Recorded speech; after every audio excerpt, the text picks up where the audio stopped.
گھنے جنگل میں ایک دلدل کے قریب برسوں سے ایک چوہا اور ایک مینڈک رہتے تھے۔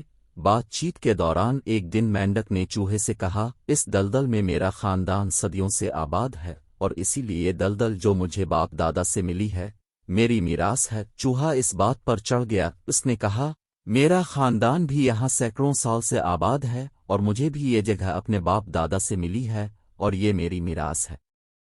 یہ سن کر مینڈک غصے میں آ گیا اور تاو میں شروع ہو گئی۔ بات اتنی بڑی کہ ان کی دوستی میں فرق آ گیا اور دونوں نے ایک دوسرے سے بولنا چھوڑ دیا۔ ایک دن چوہا وہاں سے گزرا تو مینڈک نے اس پر آواز کسی جو چوہے کو بہت بری لگی۔ اس کے بعد چوہے نے یہ کیا کہ وہ گھاس میں چھپ کر بیٹھ جاتا اور جب مینڈک وہاں سے گزرتا تو اس پر حملہ کر دیتا۔ آخر تنگ آ کر ایک دن مینڈک نے کہا، اے چوہے، تاو چوروں کی طرح یہ کیا چھپ چھپ کر حملہ کرتا ہے؟ مرد ہے تو سامنے میدان میں آ تاکہ کھل کر مقابلہ ہو اور تجھے میری قوت کا پتہ چل۔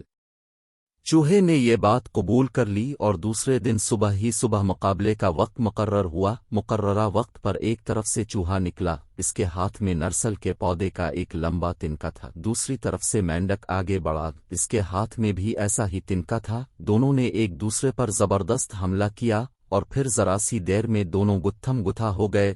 ابھی یہ لڑائی جاری تھی کہ دور ہوا میں اڑتی ہوئی ایک چیل نے دیکھا کہ ایک چوہا اور ایک مینڈک آپس میں گتھم گتھا ہو رہے ہیں۔ وہ تیزی سے الفاڑتی ہوئی نیچے آئی اور ایک جھپٹے میں دونوں پہلوانوں کو اپنے تیز نوکیلے پنجوں میں دبا کر لے گئی۔